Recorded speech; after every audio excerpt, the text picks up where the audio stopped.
Hi yo-yo viewers, subscribe చేసేటప్పుడు అక్కడ ఉండే గంట సింబల్ ను ప్రెస్ చేయడం మర్చిపోవద్దు. Garuda Express, an international courier service.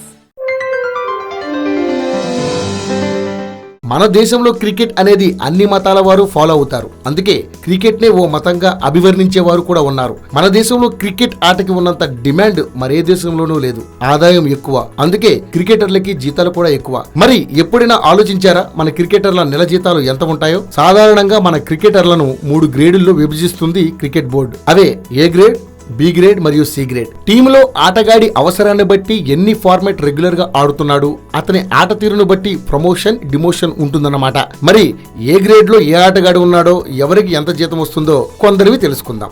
A grade ఆటగాళ్ళకి ఏడాది ₹1 కోటి జీతం ఉంటుందట. అందులో విరాట్ కోహ్లీకి నెలకి 8.3 లక్షలు, మహేంద్ర సింగ్ ధోనికి నెలకి 8.3 లక్షలు, రవిచంద్రన్ అశ్విన్ కి నెలకి 8.3 లక్షలు, అజింకా రహానేకి నెలకి 8.3 లక్షలు కాగా ఇక బి గ్రేడ్ ఆటగాళ్ళకి సుమారు ఏడాది 50 లక్షల జీతం ఉంటుందట. చివరిగా సి గ్రేడ్ ఆటగాళ్లకు ఏడాదికి 30 లక్షల వరకు ఉంటుందట.